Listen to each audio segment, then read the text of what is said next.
మమ్మల్ని గురించి కొంత పరిచయం చేసుకుంటాం. మేము నెల్లూరు దగ్గర చాలా సుదూర ప్రాంతం నుంచి వచ్చామనే దానికంటే రప్పించారు ఇక్కడికి సుదర్శన్ గారు. చాలా పని ఒత్తిడిలో ఉన్నాం, కానీ పట్టుబట్టి మరి ఇక్కడ తీసుకొచ్చారు. ఇక్కడ సుదర్శన్ గారి పక్కన ఒక బ్రదర్ ఉన్నాడు, ఇస్సాక్ బ్రదర్ ఉన్నాడు. దీనికి అంతటా కారణం ఆయనే. మా సంఘానికి సుదర్శన్ గారిని తీసుకొచ్చారు. ఆయన వచ్చిన తర్వాత గొప్ప ఉద్యోగం మా సంఘంలో తీసుకొచ్చాడు. అనేక మందిని మా సంఘానికి నడిపిస్తున్నాడు ఆయన. ఒక 20 మందిని సంఘం కాస్త ఈరోజు 60 మంది వరకు సాయంత్రం ఆరాధనకు వస్తున్నారు. ప్రత్యేకంగా ఈ విషయంలో దేవునికి నేను స్తోత్రం చెల్లిస్తున్నాను. సుదర్శన్ గారు దేవుని సేవలు బలంగా వాడబడాలని, అనేక ఆత్మ రక్షించడానికి దేవుడు సహాయం చేయాలని, ఆయన కుటుంబాన్ని దేవుడు సమృద్ధిగా దీవించి ఆశీర్వదించునుగాక. ఆమేన్. మేము మీకు పాంప్లెట్స్ పంచినట్టున్నారు. నేను ఒకసారి పాంప్లెట్ చూసా. ఆ పాంప్లెట్స్లో పాస్టర్ గారికి నాకు కోట్లు ఉన్నాయి, ఇక్కడ కోట్లు లేవు. అది ఎందుకు వేసారో నాకు తెలియదు. మా పాస్టర్ ఎప్పుడన్నా వేసుకున్నాడు నాకు తెలియదు, కానీ నేను ఎప్పుడు కోట్ వేసుకోవాలా. ఆ ఫోటోలో ఉండే కోటు కూడా నాది కాదు, అది మా చెల్లింది. నా కోట్ లేదు. నేను కోట్ వేసుకుని ఎప్పుడు కూడా వాక్యం చెప్పే పరిస్థితి లేదు. ఆ స్థాయి కూడా నాది కాదు. బెంగళూరులో మేము ఒక అకేషన్కి వెళ్ళి అక్కడ రెడీ అయి వచ్చేటప్పుడు మా చెల్లెలు కోట్ వేసుకుంది. అన్న నన్ను వేసుకోమంది కోటు. నేను అది వేసుకున్నా. మా ఆయనకోడలు అక్కడే ఉంది. ఇక్కడ మధ్యలో ఉండి పాట పాడి సన్నగా పొడవుగా ఉంది. అమ్మాయి ఫోటో తీసింది. ఫోటోలు కూడా నా దగ్గర లేవు. ఆ ఫోటోలు పెట్టేశారు. చూసిన తర్వాత నేను చేయగలిగింది ఏమి లేదు. పాంప్లెట్ వచ్చేసింది. సో అది విషయం. మేము కోట్ వేసుకుని పరిచర్య అంత సేవకుని నేనైతే కాదు. ఇంకోటి, నేను సంఘ కాపరిని కూడా కాదు. నేను సువార్థికుడిని మాత్రమే. అట్లా అర్హత లేకుండా పులిపీట నెక్కలేదు. నేను ట్రైన్ పాస్టర్ని, సర్టిఫైడ్ పాస్టర్ని. ప్రపంచంలో ఎక్కడైనా సరే సువార్తను ప్రకటించేటువంటి చట్టమైన అర్హత నాకుంది. అభిషేకించబడినటువంటి సేవకుడిని నేను. అట్లని పెద్ద సేవకుడిని కాదు, చాలా చిన్న సేవకుడిని. నా జ్ఞానం కూడా చాలా తక్కువ. మీరు సుదర్శన్ గారు మా చర్చిలోనే రక్షణ పొందారు. అక్కడికి వచ్చినప్పుడు మీరు చూసి ఉంటారు. వచ్చేటప్పటికి నేను ప్యాంటు పైకి కట్టుకొని నీళ్లు పోస్తున్నా.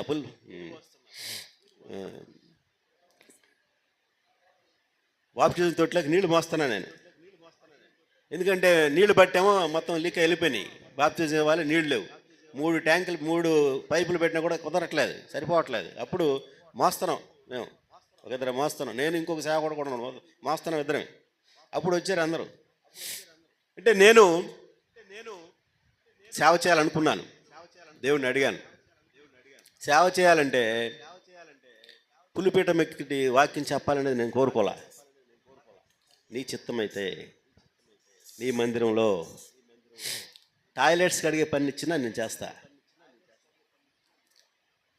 ఎందుకంటే యుద్ధ నీతిలో ఒక విషయం ఉంది.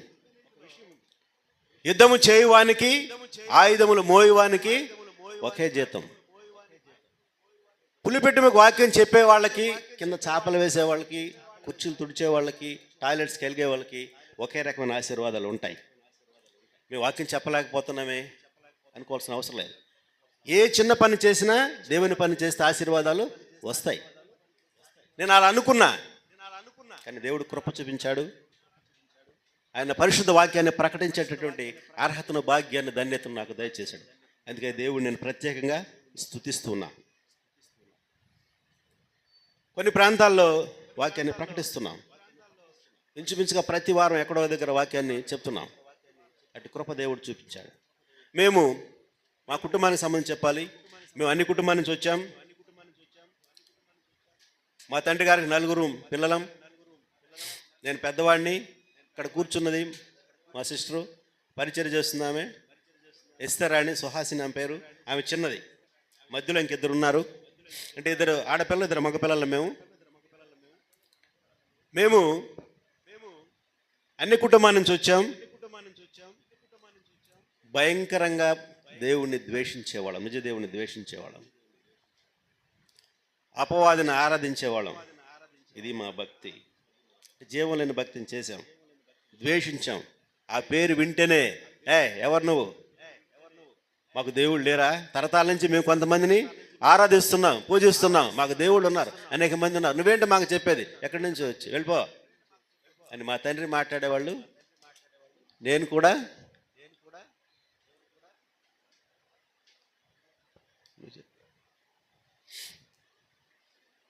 అని మాట్లాడేవాళ్ళం, ద్వేషించేవాళ్ళం. నేను ఎంత లేస్తే మా చెల్లెలు కూడా నాకన్నా ఎంత లేచేది. నేను పెద్దవాడిని, అమ్మాయి చిన్నది, మా మధ్య చాలా గ్యాప్ ఉంది, 9 సంవత్సరాల గ్యాప్ ఉంది. అయినా మా ఇద్దరు అనుబంధం చాలా ప్రత్యేకమైంది. ఇద్దరం చాలా అనుబంధంగా ఉండేవాళ్ళం. కానీ ఎందుకో తెలియదు, దేవుని ప్రేమ, మేమిద్దరం ఈరోజు కలిసి పరిచయం చేస్తున్నాం. అంటే దేవుని ఆలోచనలు అలా ఉంటాయి. మధ్యలో ఇద్దరున్నారు. మా తమ్ముడు ఉండేవాడు, చాలా జ్ఞానవంతుడు, వాకింగ్ కూడా చెప్పేవాడు, పాటలు బాగా పాడేవాడు. కానీ ప్రభువులో యాక్సిడెంట్గా ప్రభు నన్ను నిద్రించాడు. ఇప్పుడు లేడు, మా మధ్యలో లేడు. ఇంకొక చెల్లెలు ఉంది, అమ్మాయి ఇంకా రక్షణ పొందలేదు, భర్త అడ్డుకుంటున్నాడు. మేము ముగ్గురం కూడా ప్రభుత్వ ఉద్యోగమే. మా చెల్లెలు ఫారెస్ట్ డిప్యూటీ రేంజ్ ఆఫీసర్ వెంకటగిరిలో పనిచేస్తారు, నేను ప్రభుత్వ టీచర్, గవర్నమెంట్ టీచర్ని. ఇంకొక చెల్లెలు కూడా ఆమె సచివాలయంలో గవర్నమెంట్ జాబ్ చేస్తుంది. ముగ్గురిని దేవుడు ప్రభుత్వ ఉద్యోగులుగా ఆశీర్వదించాడు.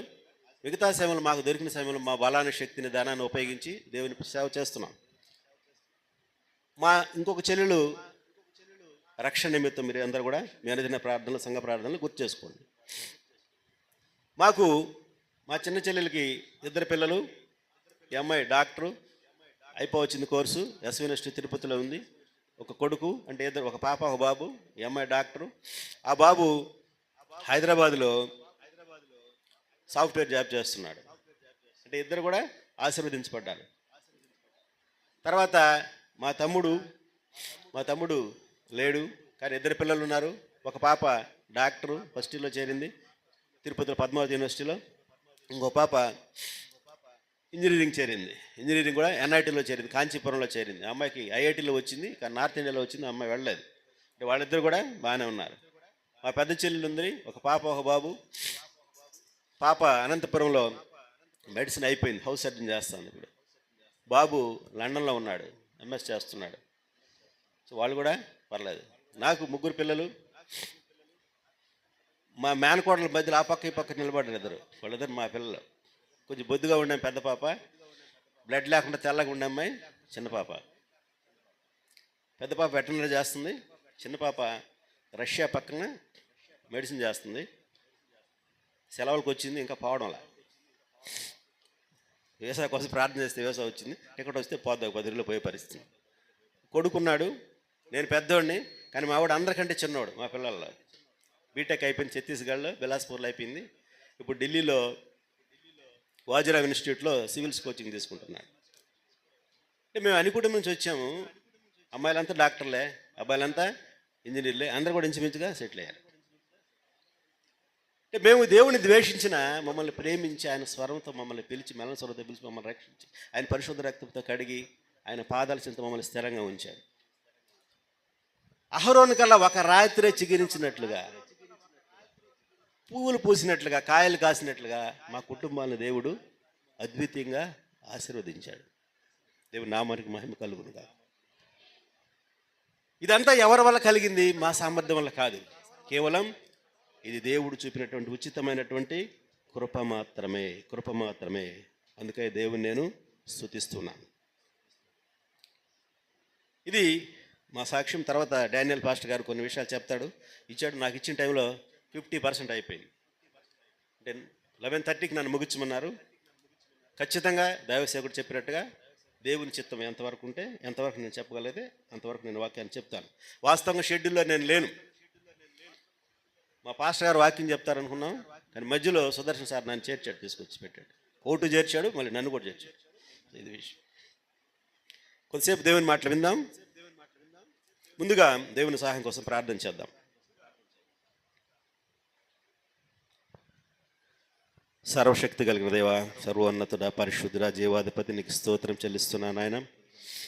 ఆకాశ మహాకాశములు పట్టజాలన దేవా, నీకు స్తోత్రం. పరలోకముల అత్యున్న సింహాసనాసీనుడా, నీకు స్తోత్రం చెల్లిస్తూ ఉన్నాం తండ్రి. ఇరువుల మధ్య నివసించు దేవా, సిరుపుతో కొనియాడబడుతున్న దేవా, నీకు స్తోత్రము తండ్రి. ఆయన పరిశుద్ధ మందిరంలో పరిశుద్ధ బిడ్డల మధ్య మేమందరం చేరి నేను స్తుతించి నేను గణపరిచి నేను ఆరాధించే భాగ్యాన్ని ధన్యతను మాకు దయచేసినందుకు నీకు స్తోత్రం చెల్లిస్తున్నాం. అనేక సుదూర ప్రాంతాల నుంచి మమ్మల్ని నడిపించారు నాయన, మీ కంచి వేశారు ప్రభా, అందుకే నీకు స్తోత్రం చెల్లిస్తూ ఉన్నాం తండ్రి.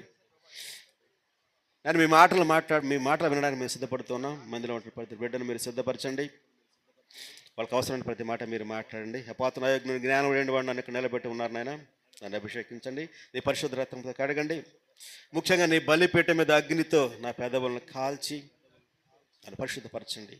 ప్రతి మాట సూటిగా మీరే మాట్లాడి, నా కుడి పక్కన నిలబడి మాట్లాడి, ప్రారంభ చివరి వరకు మీరే మాట్లాడి, సమస్త ఘనత మహిమ ప్రభావాలు మీరు మాత్రమే పొందుకుని యేసు క్రీస్తు ప్రశస్తమైన ప్రార్థించి వేడుకొనుచున్నాను పరమ తండ్రి, ఆమేన్.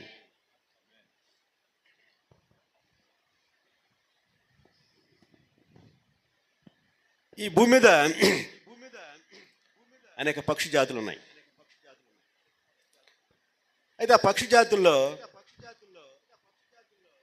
ఏ పక్షిని దేవుడు ఎన్నుకోలా, పిలిచలా, కానీ ఒక పక్షిని పిలిచాడు, పావురం. పావురమా, నా పావురమా, నిష్కలంకురాలా అని పిలిచాడు. నా కోడి పెట్టారా అనలా, నా కాకి రాన్లా, నా గద్ద రాన్లా, నా పక్షిరాజా రాజన్లా. ఎవరిని పిలిచాడు? పావురాన్ని పిలిచాడు, నిష్కలంకురాలని పిలిచాడు.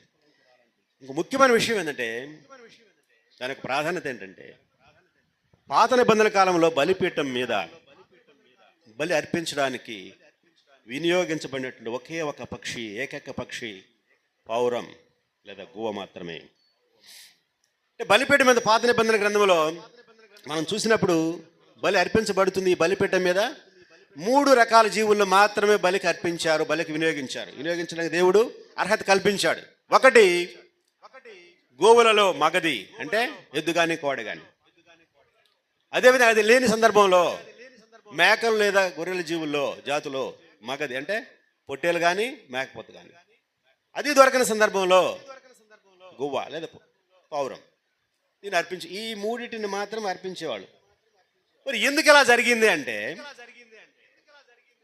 పేదవాడు ఉన్నాడు, ఎద్దుని బలిని అర్పించలేడు, అంత స్థితి అంత డబ్బులు ఆ వ్యక్తి దగ్గర ఉండవు. కాబట్టి ఆయన ఏమి ఎన్నుకుంటాడు? పావురాన్ని ఎన్నుకుంటాడు. ఎందుకంటే అది 100-200కి వచ్చేస్తుంది, ఉచితంగా కూడా దొరకొచ్చుకునే ప్రాంతాలు. కాబట్టి పేదవాడి కోసం అది. ధనవంతుడు ఎద్దుని కోడిని అర్పించగలడు, ఎందుకంటే డబ్బులు ఉంటాయి కాబట్టి. అటు ఇటు కాని వ్యక్తి, అటు ధనవంతుడు కాదు పేదవాడిగా మధ్యలో ఉన్నా నేనంటే ఆయన మేకపోతును కానీ పొట్టేలు కానీ అర్పించవచ్చు. అంటే అందరు వ్యక్తులు, ధనవంతులు కానివ్వండి, పేదవాళ్ళు కానివ్వండి, మధ్యతరగతి వాళ్ళు కానివ్వండి, ప్రభు దగ్గరికి వచ్చే విధంగా బలి అర్పించే విధంగా దేవుడు ఆ కార్యాన్ని చేశాడు. మనం పాత నిబంధన కాలంలో బలిపీఠం అనే మాట మనం వింటాం. అసలు ఏంటి బలిపీఠం? హెబ్రీయులకు రాసిన పత్రిక 13వ అధ్యాయం 10వ వచనాలు మీరు చూస్తే, మీరు చూడొద్దు, రెఫరెన్స్లు వద్దు, నేను చెప్తా, తర్వాత చూసుకుందరు. హెబ్రీయులకు రాసిన పత్రిక 13వ అధ్యాయం 10వ వచనంలో ఒక మాట ఉంటుంది, మనకు ఒక బలిపీఠం ఉన్నది, ఆ బలిపీఠం క్రీస్తే. అంటే మనకి ఎన్ని బలిపీఠాలు ఉన్నాయి? ఒకటే. మనం ఒక దేవుడిని ఆరాధిస్తాం. యేసుక్రీస్తు ప్రభు అందరి దేవుళ్ళు ఒక దేవుడు కాదు, ఒకడే దేవుడు, ఆయనే మనం ఆరాధిస్తున్నాం, ఆయన నిజ దేవుడు. ఈ బలిపీఠం దగ్గరికి ఎవరైనా రావచ్చు. కులం లేదు, మతం లేదు, ప్రాంతం లేదు, భేదం లేదు, వర్ణం లేదు, ఎవరైనా రావచ్చు. ఏ కులస్తులైనా రావచ్చు, పేదవాడు రావచ్చు, ధనవంతుడు రావచ్చు, మధ్య తరగతి వాడు రావచ్చు, ఎవరైనా వచ్చు. అందుకే పేతురు అన్నాడు, ఏమన్నాడు? యేసుక్రీస్తు అందరికీ ప్రభువు, ఎవరైనా సరే ఆయన దగ్గరికి రావచ్చు. వర్ణ కుల ప్రాంత భేదాలు లేకుండా ప్రజలందరినీ తన వద్దకు, తన బలిపీఠం వద్దకు ఆహ్వానించింది నజరేయుడైన యేసు మాత్రమే. నజరేయుడైన యేసు మాత్రమే. దేవుని నామానికి మహిమ కలుగునుగా. ఈ బలి అర్పించేటప్పుడు, ఈ పావురాన్ని బలి అర్పించేటప్పుడు లేదా గువ్వను అర్పించేటప్పుడు ఒక పద్ధతి ఉంది. ఆ పద్ధతి నేను చదువుతాను, ఒకసారి చూడండి. లేవికాండము 1వ అధ్యాయం 14వ వచనం నుంచి నేను చదువుతాను. అతడు యెహోవాకు దహన బలిగా అర్పించినది పక్షుల జాతిలోని దైనేడల తెల్లల గువ్వల నుండి కానీ పావురపు పిల్లల నుండి కానీ తేవలను. యాజకుడు బలిపీఠం దగ్గరకు తీసుకుని దాన్ని తీసుకుని వచ్చి దాని తలను త్రుంచి బలిపీఠం మీద దానిని దహింపవలెను. దాని రక్తమును బలిపీఠము ప్రక్కను పిండవలెను. మరియు దాని మలముతో దాని పొట్టను ఊడదీసి బలిపీఠము తూర్పు దిక్కున బూడిద వేయు చోటును దాన్ని పారవేయవలెను. అతడు దాని రెక్కల సందులో దాన్ని చీల్చవలను. దాని అవవిభాగమును విడతీయకూడదు. యాజకుడు బలిపీఠం మీద అనగా అగ్ని మీద కట్టెలపైన దాన్ని దహించవలను. అది దహన బలి అనగా యెహోవాకు ఇంపైన సువాసన గల హోమము. దేవుని నామానికి మహిమ కలుగును గాక. అంటే ఇది బలి జరిపేటటువంటి పద్ధతి. యేసుక్రీస్తు బలిపీఠంగా పోల్చబడ్డాడు. ఆయన బలిపీఠం అనుకుంటే మనం ఆయన దగ్గరికి వెళ్ళినప్పుడు మనం బలి అర్పించాలి. ఎలా? విధానం ఇక్కడ ఉన్నది. మొట్టమొదటిగా పావురాన్ని బలి అర్పించేటప్పుడు దాని తల త్రుంచబడుతుంది. అంటే మనం చిక్కుడుగా చూస్తాం కదా, ఇస్తాం కదా, తల తుంచుతారు. ఫస్ట్ తల తుంచబడుతుంది అంటే రక్తం కొద్దిగా ప్రోక్షించబడుతుంది, కొద్దిగా కారుతుంది. దాని బలిపీఠం మీద కారుస్తుంది. ఎందుకు ఈ విధమైన ప్రత్యేకత ఉందంటే, సేవకు వచ్చిన వ్యక్తి కానీ విశ్వాసి కానీ అక్కడికి వచ్చిన తర్వాత మొట్టమొదటిగా తన తలని త్రుంచాలి. అంటే మా తలంతా తుంచుకోవాలనా అని మీకు అనుమానం రావచ్చు. తుంచుకోవాల్సిన అవసరం లే, చెప్పే మాట వింటే చాలు. ఏమిటంటే, తలలో మన ఆలోచన నిర్ణయాలు జరుగుతాయి. అంటే నువ్వు యేసు అనే బలిపీఠం దగ్గరికి వచ్చినప్పుడు నీ సొంత ఆలోచనలు ఉండడానికి లేదు, నీ స్వచ్ఛత్వం ఉండడానికి లేదు, సొంత నిర్ణయాలు నువ్వు తీసుకోవడానికి లేదు. దేవుని చిత్తానికి నువ్వు లోబడి ఉండవలసిందే. లోకంలో ఉండేవాడు నా ఇష్టం, నేను తాగుతా, నేను పని చేస్తున్నా, నాకు జీతం వస్తుంది, నా ఇష్టం, నా జీవితం నా ఇష్టం అంటాడు. కానీ ఎప్పుడైతే నువ్వు బలిపీఠం దగ్గరకు వచ్చావో, యేసు దగ్గరకు వచ్చావో, నువ్వు అలా ప్రవర్తించడానికి వీలు కాదు. నీ స్వచ్ఛత్వం లేదు. వివాహం కానివ్వండి, ఇంకేదైనా కానివ్వండి, ఏ విషయంలో అయినా దేవుని చిత్తానికి, దేవుని మాటకు, దేవుని వాక్యానికి నువ్వు లోబడవలసిందే. వేరే ఆలోచన లేదు. కానీ లోబడుతున్నామా? ఇది ప్రశ్న. ఇప్పుడు మన బిడ్డకు వివాహం చేయాలి. ఒక సంబంధం వచ్చింది, 30 లక్షల ప్యాకేజీ, 3 ఇళ్ళు ఉన్నాయి ఉదయగిరిలో, ఒక్కడే పిల్లాడు, అత్తమ్మ ఉద్యోగం, అన్యుడు, నువ్వే విశ్వాసి. ఇక్కడికి వచ్చి స్తోత్రం స్తోత్రం స్తోత్రం అంటే స్తోత్ర బలి సమర్పిస్తున్నావు. ఏం చేస్తావు? నువ్వేం చేయకపోయి నీ భార్య ఏముంటుంది? ఇట్లాంటి సంబంధం మనం తేగలమా? తేలేం. మన బిడ్డ మంచి విశ్వాసం కలది, మన అల్లుడిని మార్చుకుంటుంది. ఇప్పుడు మారిపోయిన తర్వాత మారతాడయ్యా. ఎవరు మాట వినవాక నువ్వు. ఏంది ముద్దుగా ఉంటావు, మాట్లాడవా? వినయ్యా, చెప్పిన మాట వినయ్యా, నువ్వు బాగుపడతావా? బిడ్డ బాగుపడద్దయ్యా, మార్చుకుంటుంది మన బిడ్డ అని చెప్పుద్దా లేదా? చెప్తుంది. అంటే ఏమాత్రం అనుమానం లేదు. అంటే నువ్వు బలిపీఠం దగ్గరకు వస్తున్నావు, కానీ నీ స్వచిత్తాన్ని వదులుకోలే. వాస్తవంగా జరిగినటువంటి సంఘటన మీకు చెప్తా. జోషి గారిని రేడియోలో ప్రసంగాలు చేసేవాడు, ఆర్ఆర్కే మూర్తి జోషి గారు చేసేవాడు. హైదరాబాద్లో ఉస్మానియా యూనివర్సిటీలో చదువుతున్నటువంటి ఒక అమ్మాయి ఆయన దగ్గరికి వచ్చింది. ఆమె ఇంకా రక్షణ పొందాల, కానీ విశ్వాసి. వాళ్ళ అమ్మ నాన్న విశ్వాసం, వాళ్ళ అమ్మ నాన్న రక్షణ పొందున్నారు. వచ్చి అయ్యా, నేను ఒక యూనివర్సిటీలో ఒక బ్రాహ్మణ అబ్బాయిని నేను ప్రేమించాను, ఆయన నేను పెళ్లి చేసుకోవాలనుకుంటున్నాను, దేవుని చిత్తం ఏందో కొంచెం కనుక్కొని చెప్పాయా అని చెప్పింది. వెంటనే ఆయన, దీనికి దేవుని చిత్తం, ప్రార్థన ఎందుకమ్మా, ఉపవాసం ఎందుకు, ప్రార్థన ఎందుకు, నువ్వు అబ్బాయిని చేసుకోవడానికి లేదమ్మా అన్నాడు. ఎందుకు అంటే, అవిశ్వాసికి విశ్వాసికి జోడెక్కడా? వెలుగు చీకటికి ఏముంటుంది? బాంధం ఎక్కడ? సంబంధం లేదు. వాటిన్నిటికి విగ్రహానికి దేవునితో పోలిక లేదు. వాక్యం చాలా స్పష్టంగా చెప్తుంది, నువ్వు అబ్బాయిని పెళ్లి చేసుకోవడానికి లేదని చెప్పాడు. వెంటనే మొహం రంగులు మారిపోయింది. మన ఆలోచన ఎట్టుంటుందంటే, మన మనసులో ఏముందో సేవకుడు అదే చెప్పాలా, దాన్ని ఒప్పుకోవాలా, అప్పుడే మన సంతోషం. అమ్మాయి ఒప్పుకోలా, మొహం రంగులు మారింది. వెంటనే వాళ్ళ మమ్మీ చూసి, పామ్మ నేను చెప్పాను కదా, ఈ పాస్టర్ల దగ్గరికి పోతే వీళ్ళకి ఏం తెలుసమ్మా, ప్రేమ గురించి ఏం తెలుసు వీళ్ళకి, ఏం తెలుసు వీళ్ళకని వీళ్ళకి తీసుకొచ్చాను, వాళ్ళు ఏదో వాక్యం చెప్పి చెప్తారు. పద ఇంటికి పోయిందంట, బైబిల్ తీసిందంట, బైబిల్ తీసి మోకాళ్ళు వేసి బైబిల్ ఓపెన్ చేసి ప్రభువా నాతో మాట్లాడనండి అని వేలు పెట్టి తీసిందంట.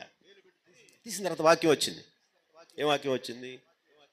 ధవళవర్ణుడు రత్నవర్ణుడు నా ప్రియుడు, ధవళవర్ణుడు రత్నవర్ణుడు నా ప్రియుడు, అవని 10,000 బహుశ్రేష్ఠుడా తండు, ఎవరు ఆయన కిలలో సమరూప పురుషుడు.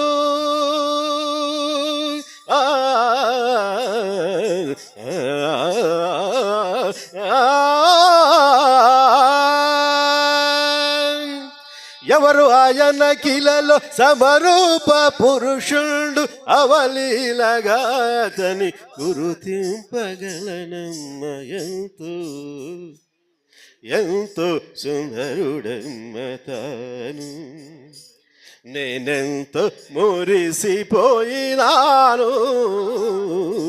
ఎంతో సుందరుడమ్మ తాను. ఏమొచ్చింది? ఆమెకి ఇష్టమైన వాక్యం వచ్చింది. 10,000 పరుషుల గుర్తింపబడి నీ ప్రియుడు అన్నది. మురిసిపోయింది, ఎగిరి గంతేసింది. అమ్మా రామ్మా, నేను చెప్పాను కదా, వాళ్ళు చెప్పిన మాట ఇదిగో దేవుడు నాకు చూపించాడు, దేవుడు నాతో మాట్లాడు వాక్యం ద్వారా అని చెప్పిందంట. చెప్పి ఇంకేముంది, ఇంకా చెప్పేసింది కదా, పెళ్లి చేసింది. ఇక ముసలామే ఎంటుకు నరిసిపోయిన రక్షణ పొందింది, తెలియలా. బిడ్డ మీద నిప్పులు పోసింది, కొండలు వేసేసింది తీసుకెళ్ళి. పెళ్ళైన 4 రోజు కూడా కొట్టడం ప్రారంభించాడు. ఏడ్చింది. 4 రోజుల తర్వాత మళ్ళీ బైబిల్ తీసింది. ప్రభువా నీవే కదా చెప్పిందా, నీ మాట కదా నేను విన్నానా అని మళ్ళీ నువ్వుతో మాట్లాడు ప్రభు అని బైబిల్ తీసింది. ఈసారి యెషయా గ్రంథం వచ్చింది. ఆ మాట మాట్లాడింది నేను కాదని వచ్చింది. వాస్తవంగా మాట్లాడింది ఆయన కాదు. ఒక రాజు ఒక ప్రాంతంలో పోతా ఉన్నాడంట. అంటే నగరాన్ని పట్టణాన్ని చూస్తూ ఉన్నాడు. ఆయన చూస్తూ వెళ్తూ ఉన్నప్పుడు ఒక వ్యక్తి తాగి పడిపోన్నాడు. రోడ్లో పడిపోన్నాడు. పరిగెత్తుకుని సైకిల్ లేరా లే. రాజు వచ్చాడు. రాజా మా ఇంట్లో బూజా బా అంటాడు. ఏమన్నాడు? రాజా మా ఇంట్లో బూజా బా అంటాడు. రాజు బిత్తరపోయాడు. తిప్పండి బయటికి. వాడు తీసుకుని జైలు వేశారు. పొద్దున్న తీసుకొచ్చారండి. పొద్దున్న తీసుకొచ్చి నిలబెట్టారు. వాడు గడగడగడ వణికిపోతాం, రెక్కలు కట్టేస్తున్నారు. వాడు సైనికులు ఉన్నారు. సింహాసనం మీద కూర్చోండి. ఆయన మంత్రి ఉన్నాడు పక్కన. మంత్రి మాట్లాడు, విచారించండి అన్నాడు. ఎవరా?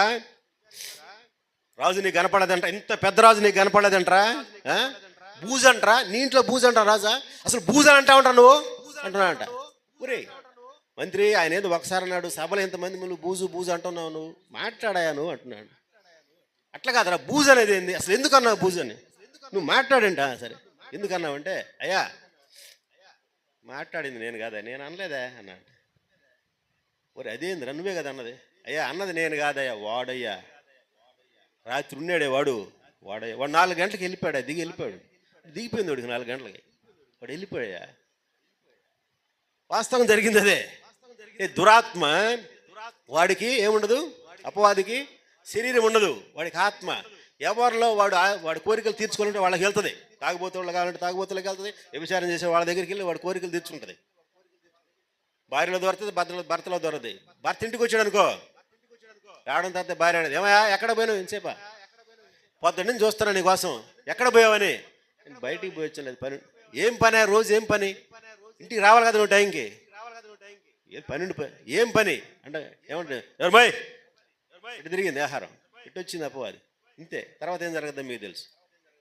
అంటే దురాత్మ అపవాది ఈ విధంగా క్రియలు చేస్తాడు. వాడి పని అదే. వాస్తవం జరిగింది వాడు కాదు మాట్లాడింది, దురాత్మ మాట్లాడించాడు. కాబట్టి ఇక్కడ ఆ రోజు కూడా ఎప్పుడైతే దేవుని చిత్తాన్ని దేవుడు ఆడేది మాట్లాడేశాడు సేవకుడి ద్వారా, కానీ వినలా. ఏమైంది? సాక్ష్యం ఏంటంటే, ఒక కొద్ది రోజుల తర్వాత ఏం జరిగిందో తెలియదు. వంటగదిలో వాళ్ళకి వాళ్ళు కాల్చారో తెలియదు, ఈ అమ్మాయి కాల్చుకోలేదు, కాల్చుకొని చచ్చిపోయింది. పేపర్లో న్యూస్ వచ్చింది. ఇది విషయం. అంటే దేవుని చిత్తాన్ని మనం వినకపోతే ఇదే జరుగుతుంది. దగ్గరకు వచ్చిన తర్వాత, దేవుని దగ్గరకు వచ్చిన తర్వాత, యేసు బలిపీఠం దగ్గరకు వచ్చిన తర్వాత ఏం చేయాలి? మన స్వచిత్తం ఉండడానికి లేదు. పావురాన్ని బలి అర్పించేటప్పుడు మొట్టమొదటి చేసే పని ఏంటి? తలని త్రుంచుతారు. మనం కూడా మన ఆలోచన నిర్ణయాన్ని త్రుంచివేయాలి. స్వచిత్తం ఉండకూడదు. దేవుని చిత్తమే మన చిత్తమై ఉండాలి. అలా ఉంటేనే మనం ఆశీర్వదించబడతాం, లేకపోతే ఇబ్బందికరమైన పరిస్థితుల్లోకి వెళ్తాం. కాబట్టి ఆలోచన చేద్దాం. నేను చాలా విషయాలు చెప్దాం అనుకున్నాను, కానీ అవకాశం లేదు. దేవుని చిత్తమైతే, నా ఆయుష్ని దేవుడు పొడిగిస్తే, మళ్ళీ సుదర్శన్ గారు ప్లాన్ చేస్తే, పాస్టర్ గారు పర్మిషన్ ఇస్తే, మళ్ళీ మీ ముందుకు వచ్చి దేవుని వాక్యాన్ని మరొకసారి పంచుకోవడానికి ప్రయత్నం చేస్తాను. ఈ కొద్ది మాటలను దేవుడు మన వెనుకలో దీవించి ఆశీర్వదించును గాక. ఆమేన్.